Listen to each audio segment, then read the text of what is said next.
अस्सलाम वालेकुम नाज़रीन, आप देख रहे हैं प्रोग्राम दो टोक। मैं हूं किरण नाज। यौम पाकिस्तान, यौम तजदीद अहद वफ़ा, पाक सरज़मीन को अजीम से अजीम तर बनाने के अहद की तजदीद, सारे इख्तिलाफ भुलाकर इत्तेहाद के साथ रहने के अहद की तजदीद, ज़ाती मफाद पर मुल्की मफाद को तरजीह देने के अहद की तजदीद, पाकिस्तानी मईशत को अपने पैरों पर खड़ा करने के अहद की तजदीद, अपनी बच्चियों को तालीम याफ्ता बनाने के अहद की तजदीद, साइंस और तहकीक के मैदान में पाकिस्तान का नाम रोशन करने के अहद की तजदीद, खेल के मैदान में सब्ज़ हिलाली परचम लहराने के अहद की तजदीद, अपने खून के आखिरी कतरे तक मुमलिकत खुदादाद की हिफाजत के अहद की तजदीद।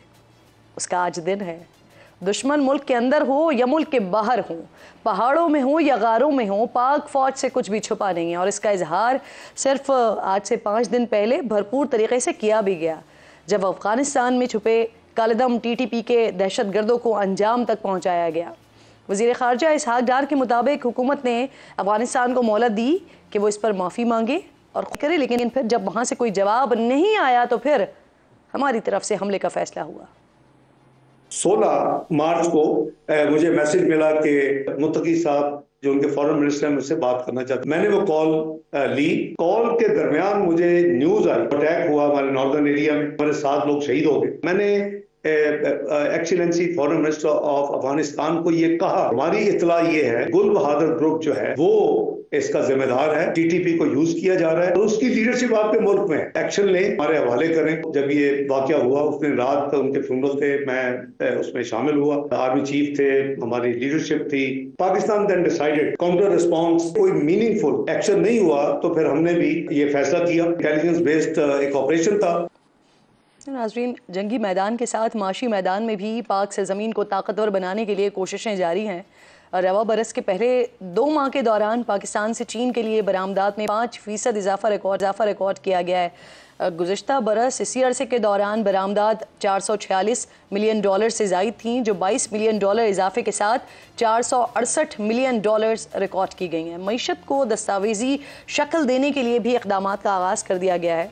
रिटेलर्स और होल सेलर्स की रजिस्ट्रेशन के लिए प्लान फाइनल कर लिया गया है। FBR के मुताबिक रिटेलर्स और होल सेलर्स की रजिस्ट्रेशन करके एडवांस इनकम टैक्स वसूल किया जाएगा। ये टैक्स दुकान के सालाना रेंटल वैल्यू के हिसाब से वसूल किया जाएगा। हर दुकानदार को कम से कम सालाना 1200 रुपये इनकम टैक्स देना होगा। स्कीम का इतलाक 1 अप्रैल से होगा और पहली टैक्स वसूली 15 जुलाई से होना शुरू हो जाएगी। इन तमाम अहम मामलात पर बात करने के लिए और कुछ सियासी मामलात को डिस्कस करने के लिए साबिक गवर्नर सिंध मोहम्मद ज़ुबैर साहब प्रोग्राम में मेरे इंतहाई मोअज़्ज़ज़ मेहमान मुझे ज्वाइन कर चुके हैं। बहुत शुक्रिया। अस्सलाम वालेकुम ज़ुबैर साहब। अस्सलाम वालेकुम जी। बहुत शुक्रिया ज़ुबैर साहब आपके वक्त का। सबसे पहले तो सर ये फरमाइए, हुकूमत तवील प्रोग्राम में जाने का इरादा रखती है IMF के साथ, नए वज़ीर ख़जाना भी तवील मुद्दती प्रोग्राम की ही बात कर रहे हैं। आपने भी गुज़िश्ता दिनों ही लिखा था कि गुज़िश्ता 23 प्रोग्राम से इस्तेहकाम नहीं आया तो आगे भी नहीं आएगा, हमें अपने मसाइल फ़िक्स करने की ज़रूरत है। क्या करना चाहिए ज़ुबैर साहब फिर हमें, जो हम कई सालों से नहीं कर पा रहे, और क्या ये बात पहले भी अपनी क़यादत को समझाते थे और सुनी नहीं जाती थी सर आपकी? देखें, ये अच्छी बातें जो आपने अभी की हैं वो बहुत जाहिर सी बात है, इस पर कोई भी नहीं एतराज़ कर सकता। लेकिन आपको जब हम कहते हैं 23 दफ़ा हम पहले जा चुके हैं IMF, और पिछले 20 साल में ही देख लें कि हर जो हुकूमत आई है उसने सबसे पहला काम जो किया है वो IMF के पास जाने की बात की है। और उनके पॉइंट ऑफ व्यू से, अवाम के पॉइंट ऑफ व्यू से तो उनको समझ ही नहीं आ रही है कि ये चीज़ें तो हम पहले भी सुन चुके हैं कि हमने टैक्स नेट में लेके आना है। जिस तरह आपने अभी जिक्र किया उन सेक्टर्स को जो सेक्टर्स अभी तक टैक्स नेट में नहीं है, एग्रीकल्चर फॉर एग्जांपल या ट्रेडर्स फॉर एग्जांपल। इसी तरह से हम जब ये कहते हैं कि हमारे जो स्टेट इंस्टीट्यूशंस हैं, PIA और स्टील मिल और दूसरे इदारे, उनकी बदहाली इतनी है कि उसको फिक्स करना होगा और फिर जाके हमारी मईशत आगे जाएगी। इसी तरह से एनर्जी सेक्टर में जो लाइन लॉसेज हैं, डिस्ट्रीब्यूशन कंपनीज की जो तबाह हाली है और सो ऑन, उसको ठीक करना पड़ेगा। तो ये तो सब सुन सुन के कान पक नहीं चुके हैं सबके। तो सवाल तो पहले इस वक्त ये उठाने की ज़रूरत है कि आईएमएफ के पास जब आप जाते हैं तो इस वजह से जाते हैं कि इस वक्त हमारी जो मईशत की सिचुएशन है उसमें ज़ाहिर है डॉलर्स की कमी है, हमें बाहर डॉलर्स देने हैं, अगर हम डॉलर्स नहीं देंगे तो हमारी ज़ाहिर है मईशत अफेक्ट होगी और बल्कि डिफ़ॉल्ट होगा। तो इस वजह से आईएमएफ के पास, लेकिन इन रिटर्न आईएमएफ आपको ये चीज़ें करने के लिए कहता है क्योंकि IMF is not a permanent fixture, IMF is suppose to be a one time solution कि जी आपको डॉलर चाहिए, हम आपको डॉलर देंगे। इस दौरान ये 3 साल का अगर आप प्रोग्राम ले रहे हैं तो इस दौरान अब अपने मईशत को ठीक करें ताकि वो सस्टेनेबल बुनियादों पर आगे चले। जैसे इंडिया ने 91 में आईएमएफ प्रोग्राम लिया, उसके बाद नहीं गए इंडिया। तो ज़्यादातर मुल्क 1 या 2 या 3 दफ़ा जाते हैं। अब जो कंट्रीज़ ऐसी हैं जो कि मेरा ख्याल है किसी के लिए एग्जाम्पल नहीं है, जिस तरह इजिप्ट है फॉर एग्जाम्पल, तो हम तो उनकी तरह चल रहे हैं कि अवाम, अच्छा जब आप कर्जा लेते हैं तो उस कर्जे का बोझ किसके ऊपर आता है? उस कर्जे का बोझ तो अवाम के ऊपर आता है। हर दफ़ा आवाम को ये कहा जाता है कि जी आपको एक मुश्किल वक्त गुजारना। आज से 2 साल पहले नहीं हम सुन रहे थे, पिछले तो छोड़ देना, 2018 में जब पीटीआई की हुकूमत आई थी वो भी आईएमएफ के पास गई, वही हमने बातें सुनी। 2013 में जब पीएमएलएन की हुकूमत आई थी वो भी immediately with in the same month IMF के पास गई, उस वक्त भी हमने ये सब कुछ सुना था। तो ये तो सवाल बनता है ना कि भाई आप फिक्स क्यों नहीं करते हैं? क्योंकि इसलिए नहीं फिक्स करते हैं कि अशराफिया जो है उसके मजे इसी सिस्टम में हैं, इसी सिस्टम में। जब आप कहते हैं ना कि सर आप पॉइंट पर, आप एग्जैक्टली उस बात पर आ गए। मैं यही जुबैर साहब, मैं यही सवाल आपसे करना चाह रही थी। सर रिटेलर्स को टैक्स नेट में लाने की तैयारी हो रही है, पीडीएम हुकूमत में भी इस तरह की कोशिशें की गई थी। मुफ्ती इस्माइल साहब ने जब ये काम करने की कोशिश की थी तो उस वक्त मरीम नवाज साहिबा ने एक ट्वीट किया था कि मुफ्ती इस मामले को देखें, एंड देन फिर वो मामला जो है वो वहीं दब गया था। तो अभी जो कोशिश हो रही है, जो आपने बात कर दी कि शाफिया के मसाइल खड़े हो जाते हैं, तो सर इस बार हुकूमत कर पाएगी फिर? देखिए मैं और आप तो दुआ कर सकते हैं कि इस दफ़ा हुकूमत करे, लेकिन वो हुकूमत को पहले तो ये भी जवाब देना ना कि 2 साल पहले क्यों नहीं किया था। मतलब थोड़ा बहुत तो बताएं ना, थोड़ा इतना तो बताएं कि पिछली दफ़ा आप फेल क्यों हुए थे। ये तो नहीं हो सकता कि आप लोगों से फिर वादा करें, फिर लोगों के लिए बोझ डालने के लिए ये तैयारी की जाती है वहाँ पर बोझ डालने के लिए कि आईएमएफ को जो शॉर्ट टर्म में चीज़ें करनी होती है ना, लाइक फॉर एग्जांपल के पेट्रोल की प्राइस बढ़ानी है, ये जो अभी रिसेंट गैस की 16-17 महीने की गवर्नमेंट की बात कर रहे हैं जिसमें एक किस्त ली गई थी, तो सर उसका बता दें, आप जिस जमात की हुक्मरानी थी आप उस जमात का हिस्सा हैं, क्यों नहीं किए गए? जी अब देखें ना, एक एग्जांपल ले लें जो आईएमएफ के साथ समझौते का एक हिस्सा होता है, बुनियादी हिस्सा होता है कि आपके जो कौमी इदारे हैं, पीआईए दूसरे, या तो उसके आप निजकारी करें या आप उसका रीस्ट्रक्चरिंग करें ताकि आपको जो 700-800 बिलियन रुपए का एनुअल लॉस होता है वो ना हो। अभी अगर कोई पूछे कि 2 साल पहले जब हुकूमत आई थी तो आपने निजकारी के वजीर किसको लगाया था, मेरा ख्याल है 99.9% पाकिस्तानीज़ को उसका नाम भी नहीं पता। तो मतलब अगर आप इतने नॉन सीरियस थे, I mean let me be blunt about it, के फॉरेन मिनिस्टर जो हैं हमारे डार साहब, अब वो आज से कुछ अरसे पहले तक तो ये सोच भी नहीं हो सकता था कि जी पीएमएलएन की हुकूमत आया, डार साहब उसमें वजीर ख़जाना ना हो। ये आप भी एग्री करेंगी, पूरा पाकिस्तान एग्री करता है, लेकिन फैक्ट ये है कि ये अनथिंकेबल हुआ है और इम्प्लीमेंट किया गया है। इसका मतलब ये है कि 16 महीने की जो हुकूमत थी वो इतनी कमज़ोर थी और उसकी परफॉर्मेंस इतनी ख़राब थी कि आपको उसको आप डिफेंड ही नहीं कर सकते थे। मतलब इतनी मुश्किलात पीएमएलएन के लिए बन गई कि जी डार साहब को नहीं लगाना, अब डार साहब को कहीं फिट तो करना था। अब फॉरेन मिनिस्ट्री हमारी, मेरे हिसाब से तो फॉरेन मिनिस्ट्री जो होती है वो उतने ही अहम होती है जितनी फाइनेंस मिनिस्ट्री होती है इकोनॉमिक स्टैंड पॉइंट से। बिकॉज फॉरेन मिनिस्ट्री का काम क्या है, आप ख़ासतौर पर जिस तरह रीजनल कंट्रीज़ हैं, ईरान है, अफगानिस्तान है, इंडिया है, इन सब के साथ आप रीजनल पीस लेके आए, वो एफर्ट के साथ होता है ताकि आप रीजनल ट्रेड करें, ताकि पाकिस्तान के अवाम को उसका फ़ायदा हो रीजनल ट्रेड का। इसी तरह से दूसरे ममालिक हैं, यूरोपियन यूनियन है, चाइना है, पाकिस्तान है, चाइना पाकिस्तान रशिया रिलेशनशिप है, पाकिस्तान यूएस रिलेशनशिप है। अभी बड़े मज़े से डोनाल्ड लू ने कह दिया कि जी अगर ये ईरान के साथ कुछ करेंगे तो वी हैव वार्न्ड देम, और पाकिस्तान की वजारत खारजा की तरफ से कोई रिस्पॉन्स तक नहीं आया। तो you have to build up that relationship for the economic benefit of the masses, लेकिन unfortunately मुझे तो नहीं नजर आता। फाइनेंस मिनिस्टर औरंगजेब साहब बहुत अच्छे आदमी हैं, बड़े पढ़े लिखे आदमी हैं, बड़ा ज़बरदस्त उनका कॉरपोरेट बैकग्राउंड है, लेकिन मैं इस चीज़ से इख्तिलाफ करता हूँ कि आप आउटसाइडर को लेके आएँ, क्योंकि जो सियासी जमात का जो मेन फोकस होता है उसका PMLN को अगर तफरीक करता है PPP से या PTI से, तो वो मईशत के हवाले से प्राइमरीली करता है। तो जो प्लान बैठ के बनाते हैं सोच विचार के, पार्टी की फ़िलॉसफी, पार्टी के लीडर की फ़िलॉसफी को जो रिफ्लेक्ट करते हैं, और वो उस प्लान किसी और ने बनाया है, लेके आप आ जाएं बाहर से किसी को और उसके बाद आप इम्प्लीमेंट कर दें ये जो अपना इकोनॉमी के लिए। जैसे हमने देखा शौकत तरीन थे या वो हफीज़ शेख थे फाइनेंस मिनिस्टर, और अब भी वो फाइनेंस मिनिस्टर थे PTI की हुकूमत में। तो उस हवाले से मेरा डिसएग्रीमेंट है, other not as a person. Sir, ये शहबाज शरीफ साहब मुल्की मसाइल से निपटने के लिए कायदाना सलाहियत रखते हैं? फिर देखिए, जो 16 महीने की परफॉर्मेंस थी वो उसमें तो कोई ऐसी झलक नज़र नहीं आई थी, और इस वजह से जो नारा था वो नारा वज़ीर आज़म नवाज़ शरीफ के लिए था, और पूरे पाकिस्तान मुस्लिम लीग नवाज़ के जो वर्कर्स थे, millions and millions of workers, not just in Pakistan से बाहर भी, उनके लिए ये बड़ा क्लियर था कि जी हम ये कहते थे कि 16 महीने की अगर हुकूमत की परफॉर्मेंस सही नहीं है तो नवाज़ शरीफ आएंगे और वो सब सही कर देंगे। कौन सा नवाज़ शरीफ? वो जो 2017 में छोड़ के गए थे। सो सबकी उम्मीदें तो नवाज़ शरीफ के साथ थी, वोट भी नवाज़ शरीफ के नाम पर ही लिया गया था।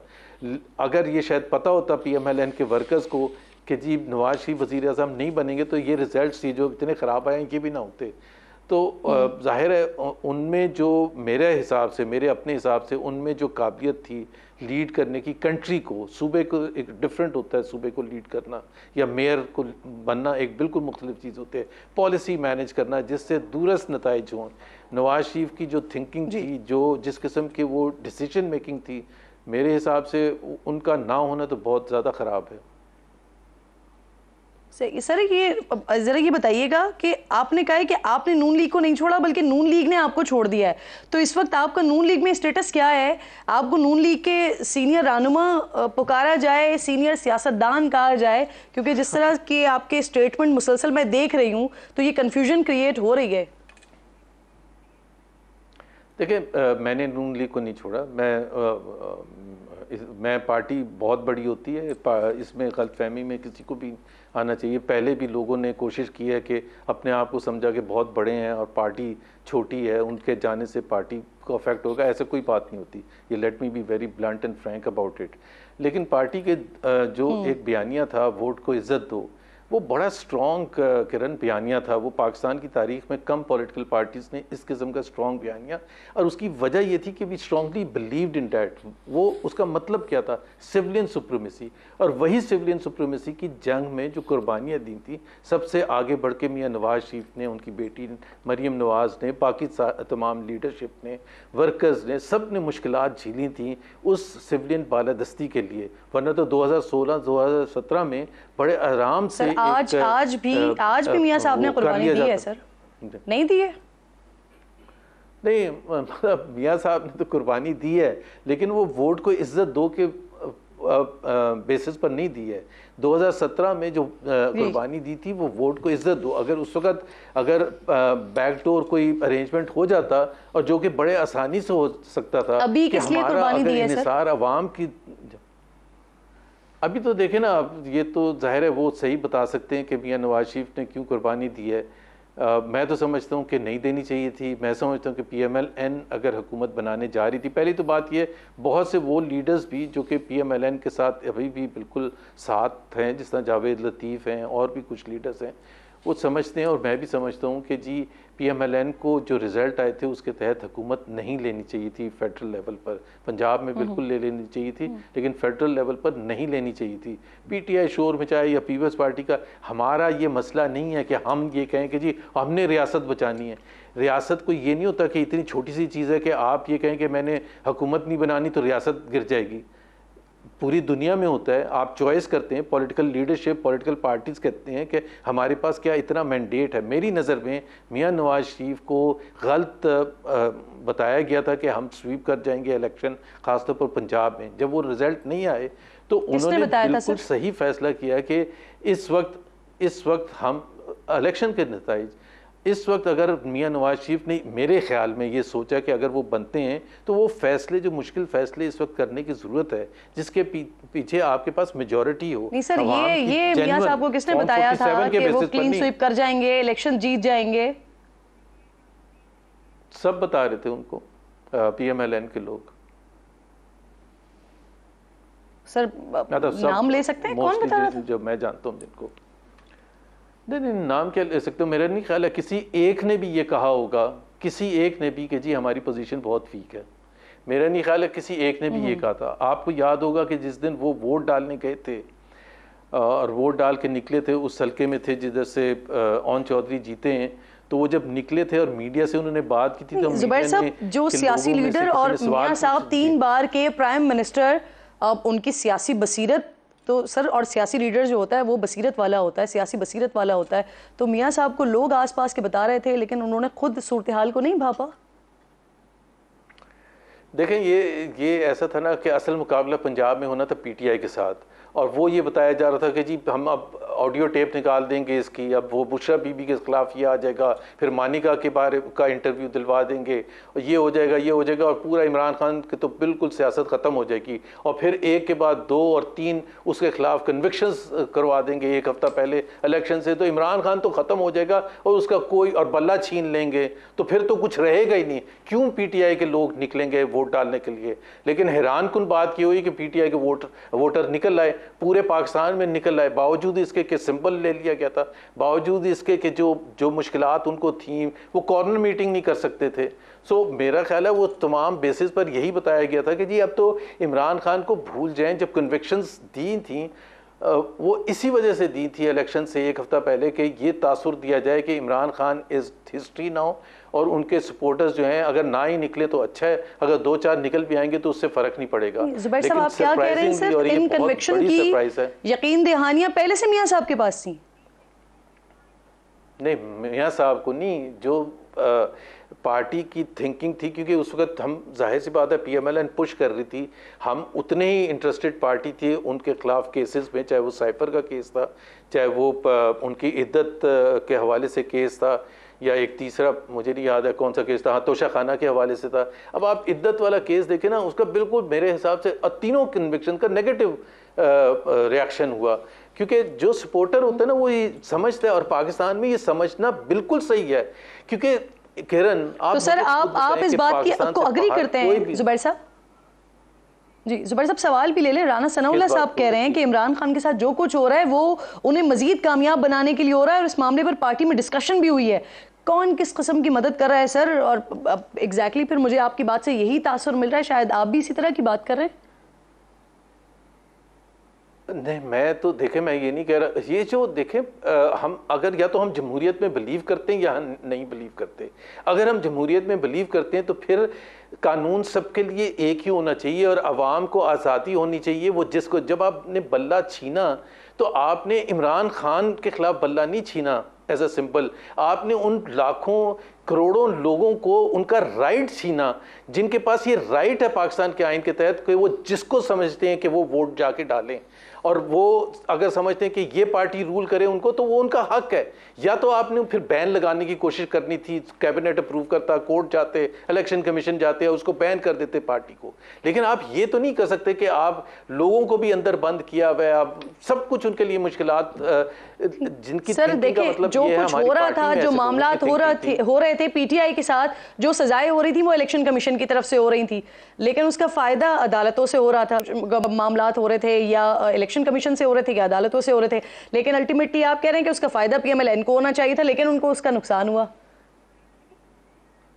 किरण, आप भी इतनी मासूम नहीं है कि अभी ऐसे हो सकता है कि 2018 में, 2017 में सारे गलत काम नवाज शरीफ और PMLN की लीडरशिप कर रही थी, इसलिए उनके खिलाफ सजाएं हो रही थी, और 2022, 23, 24 में सारे गलत काम इमरान खान और PTI ने करने शुरू कर दिए, और वो इस वजह से अंदर बंद हो रहे हैं या उनके खिलाफ केसेस हो रहे हैं। ऐसा तो हो नहीं सकता ना, दिस इज अननेचुरल। किसी को भी आप न्यूट्रल बंदे को बाहर बैठ के कन्विंस करने की कोशिश करें, वो कहेगा यार ये मुल्क है क्या है, यही जो इमरान खान था उसके पीछे एक ज़माने में जनरल शुजा पाशा, ज़हीरुल इस्लाम और साकिब निसार एज जजेस और वो सारे उसके साथ थे जी। अब एकदम से क्या हुआ है कि जी एक गलत काम आपके जिम्मे भी डाला जाता है सर, आपके लिए भी कहा जाता है ये गलत काम आपने भी किया सर। आपने एक मुलाकात की 2020 अगस्त में। जी, तो मुलाकात करना कौन सा जुर्म है? नहीं मतलब वो सर वो जो पैगाम पहुंचाना था वो टास्क किसने दिया था वैसे आपको? देखें वो एक तो किरण उसमें बहुत दफ़ा बात हो चुकी है। एक तो बड़ा क्लियर है कि मैं कभी भी जनरल बाजवा से बावजूद इसके कि पार्टी के लिए बहुत मुश्किलात थी, बावजूद इसके कि मेरी उनसे अच्छी जान पहचान थी, लेकिन चाहे वो पनामा का फ़ैसला आना की बात हो या इलेक्शन 2018 के हों या दूसरी सज़ाएं हों 2018, 19, 20 में जो भी हुआ पार्टी के साथ, आपको भी पता है मैंने कभी भी नहीं किया। इस वजह से नहीं किया कि ये सेंसिटिव मामलात होते हैं कि मैं हमारा एक बड़ा स्ट्रॉन्ग, जिस तरह मैंने कहा बयानिया था, मैं उस बयानिए के ख़िलाफ़ जाके वोट को इज़्ज़त दो के जाके रातों को मीटिंग तो नहीं कर सकता था अपनी मर्ज़ी से। तो वो एक जाहिर सी बात है, मुझे कहा गया था और वो मैंने उसको इम्प्लीमेंट किया। सर मैंने ये क्यों कहा कि ये गलती आपके ज़िम्मे डाली जाती है, क्योंकि इस मुलाकात के हवाले से आप कहते हैं कि क़यादत को आपके बारे में ये तासुर दिया गया कि आपने पैगामात पहुंचाने में कोताही की है। तो क्या कभी आपने इस मामले को क्लियर करने की कोशिश की? जी, मैं उसका एक बड़ा सिंपल सा किरण सबूत है। आपने कहा अगस्त 2020 में मेरी मुलाकात हुई थी 27 अगस्त को, और दूसरी मेरी मुलाकात हुई थी 7 सितंबर को। और अगर मैंने ये गलत काम किया था, इतना गलत काम किया था, तो फिर उसके पूरे एक महीने के बाद 7 अक्टूबर 2020 को मुझे मियां नवाज शरीफ और मरीम नवाज का स्पोक्स पर्सन ना लगाया जाता। बड़ी सिंपल सी बात है ना, क्योंकि उस वक्त पीडीएम बन चुका था उससे कोई 10-12 दिन पहले। और अब हमारा जो एक जो भी जिहाद कहें या जो भी कैंपेन थी, अब वो डायरेक्टली स्ट्रीट्स में तय करने का फैसला हुआ था कि हम जल्द से जुलूस करेंगे जो भी विद इन द कॉन्स्टिट्यूशन है पीडीएम के प्लेटफॉर्म से। और उसको यही तो सवाल है, आप स्पोक्स पर्सन, आप मैं उनके साथ था, तो फिर आपकी बात को यकीन क्यों नहीं किया गया? नहीं, लेकिन मैं तो पहली बात करूं कि ये तो हो नहीं सकता ना कि अगर मैं मुलाकातें करके आया था और उसमें इजाज़त के बगैर फॉर एग्जांपल, या वो मैंने कोई मिसकम्युनिकेशन किया था, तो फिर उसके बाद पार्टी की टॉप लीडरशिप, इससे बड़ा तो ऑपोजिशन में ओहदा नहीं मिल सकता था ना as a spokesperson of Mian Nawaz Sharif and Maryam Nawaz. और सबसे मुश्किल तरीन हालात में उस वक्त तो वो आसान नहीं थे ना। जाहिर सी बात है, एस्टैब्लिशमेंट एक तरफ थी, आपको पता है। उसके जब मुझे अपॉइंट किया उसके 5 दिन के बाद गुजरांवाला की स्पीच थी जो मियां नवाज शरीफ ने फर्स्ट टाइम नेम कॉलिंग की है, तो वो उसका बोझ जो था बयानिए का, उनके बयानिए का, वो मेरे कंधों पर था ना directly. I had to defend आप लोगों के सामने आके, मीडिया के सामने आके कि जी नहीं ये सही तरीका है। और जो भी हमारी पार्टी की पॉलिसी होती थी, जो भी सर लास्ट में मुझे जुबैर साहब ये बता दीजिए, शायद खाकान अब्बासी साहब एक पार्टी का, नई पार्टी का तस्करा कर रहे हैं, क्या मोहम्मद जुबैर उस पार्टी का हिस्सा होंगे? वो जब फाइनल करने की बात आएगी तो मैं ज़रूर, ज़ाहिर है I have a lot of respect for Shahid Khaqan Abbasi, probably one of our best chief executives in our history. तो उनमें काबिलियत तो बहुत है और तजर्बा भी बहुत है, एक्सपीरियंस भी बहुत है। तो वो क्या पार्टी जब मियां साहब से ज़्यादा काबिलियत जाएंगे, फाइनल करने जाएंगे। देखिए, एक मियां साहब की तो सियासी बसीरत को कोई भी नहीं बीट कर सकता। 3 दफ़ा प्राइम मिनिस्टर आप ऐसे नहीं बन जाते, और वो भी 40 साल के पीरियड में, और वो भी हर दफ़ा आपको एस्टैब्लिशमेंट ने निकाला 93 में, 99 में, 2014 में फिर आपके ऊपर हमला किया, निकालने की कोशिश की, फिर पनामा में निकाल दिया। तो मियां नवाज शरीफ को तो पॉलिटिकल इन तजर्बे के हवाले से और लोगों के ट्रस्ट के हवाले से no one can beat, no one can claim कि मियां नवाज शरीफ से ज़्यादा सियासी बसीरत, और सियासी बसीरत नहीं, वो 3 दफ़ा जब रहे प्राइम मिनिस्टर, निकालने के इल्ज़ाम के साथ साथ लाने का इल्ज़ाम भी लगता है ना। तो निकालने के इल्ज़ाम को तो आप तस्लीम करते हैं, आप लाने के इल्ज़ाम को भी तस्लीम करते हैं क्या? लाने का बिल्कुल मैं मानता हूँ 80s में, लेकिन वो जो जब उन्होंने 93 अप्रैल 18 को या 17 अप्रैल को जब तकरीर की थी, गुलाम इसहाक ने जब उनको थ्रेट किया था, तो उन्होंने कहा था I will take no dictation. तो उस दिन वो उन्होंने प्राइस पे कर दी थी। उसके बाद 30 साल की उनकी जद्दोजहद है, कोई आसान जद्दोजहद नहीं है, जिसमें कैद भी हुए, एक्साइल में भी गए, सब कुछ है। और प्लस फिर इकोनॉमिक पॉइंट ऑफ व्यू से डिलीवर भी किया।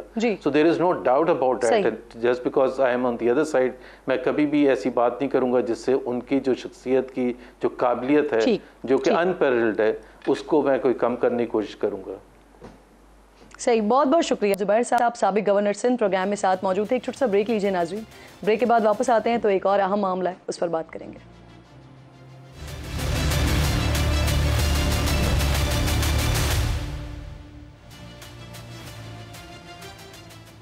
एक बार फिर आपको खुशामदीद कहूँगी। साबिक जज शौकत सिद्दीकी साहब मुझे प्रोग्राम में ज्वाइन कर चुके हैं, बहुत शुक्रिया। अस्सलाम वालेकुम।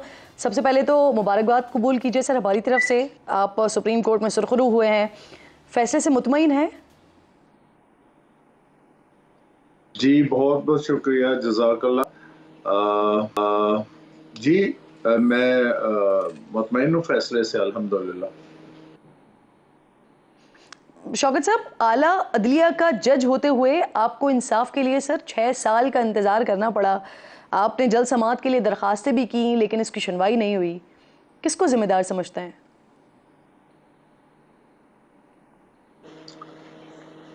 देखिए, इसमें हमें ये बात समझने की ज़रूरत है कि जो पिछले अदवार में एस्टैब्लिशमेंट और जुडिशरी का जो आपस का एक नेक्सस था, वो इतना स्ट्रॉन्ग था कि उसकी वजह से मेरा केस जो है मुसलसल इल्तवा का शिकार हुआ।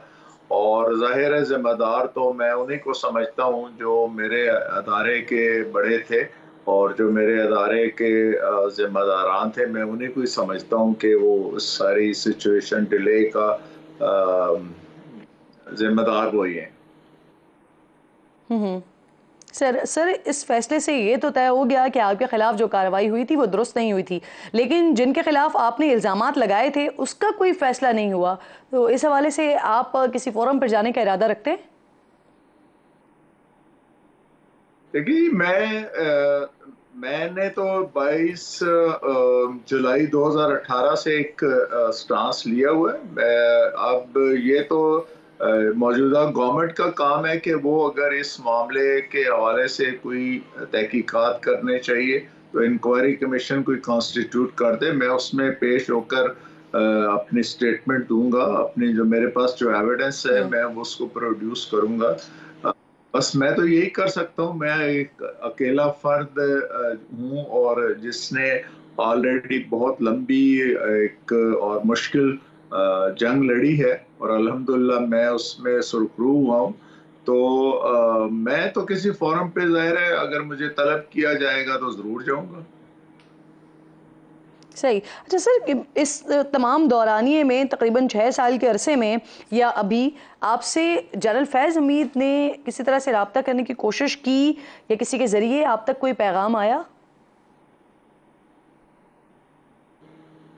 जी, मुझसे तो बस वो 2 मुलाकातें जो मेरी सरकारी रिहाइशगाह पर हुई वो ही हुई और उसके अलावा जो है मेरे उनके साथ किसी सतह पे कोई राब्ता नहीं हुआ।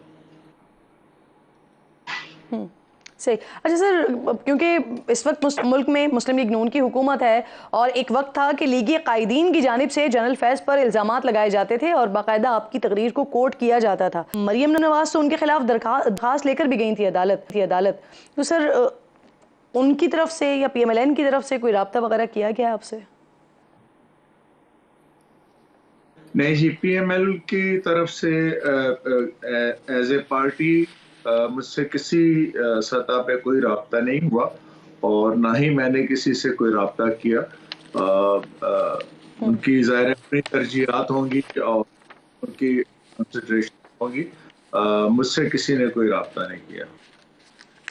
और आपके खिलाफ सर जो सारी कार्रवाई हुई वो तहरीक इंसाफ के दौर में हुई और अल्टीमेटली सारे मामले के बेनिफिशरी भी वही थे, तो क्या आप इस तमाम मामले का जिम्मेदार उन्हीं को ही समझते हैं? देखिए, तहरीक इंसाफ तो एक उसकी अकाई थी ना, जो इसमें तो तीन चीज़ें जो थी वो मुश्तरका थी। अदलिया नंबर 1, नंबर 2 उस वक्त की आर्मी इस्टेब्लिशमेंट, जिसको हम ये आसानी से कह सकते हैं कि chief of the army staff and general Faiz Hamid, और तीसरे नंबर पे जाहिर है उस वक्त की जो गवर्नमेंट थी वो इसकी रिस्पॉन्सिबल है।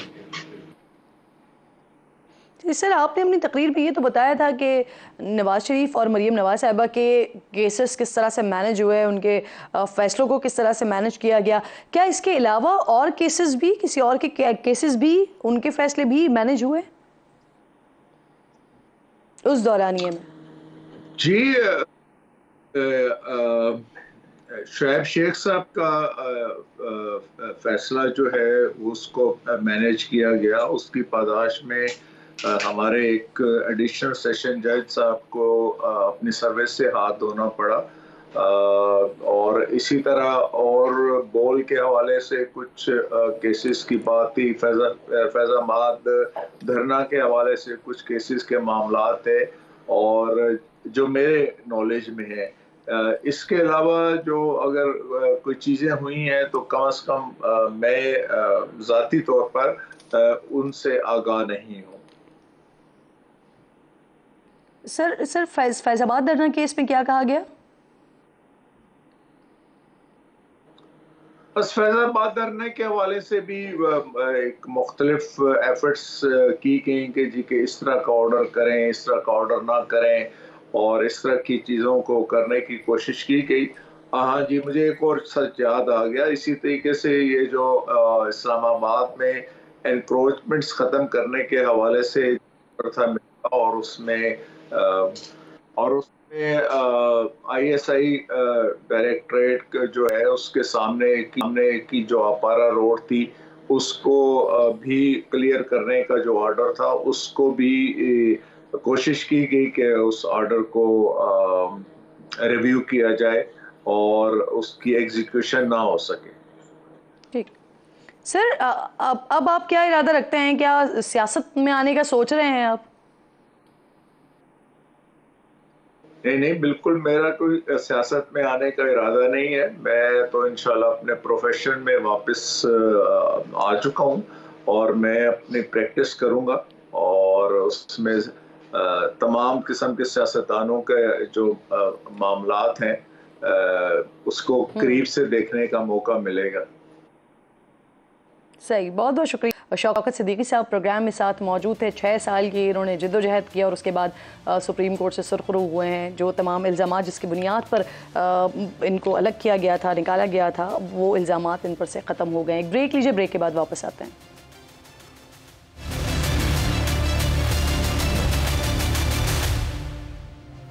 धमाके, धुआं, गोलियों की तड़तड़ाहट, भगदड़ और लाशें ही लाशें, ये मंजर कशी है गुज़िश्ता रोज़ रूस के दारुल हुकूमत मॉस्को में होने वाले दहशतगर्द हमले की, जहां चंद दहशतगर्दों ने कुछ मिनट्स में मौसीकी के कॉन्सर्ट के हंसते झूमते माहौल को चीखो पुकार में बदलकर लहू लुहान कर दिया।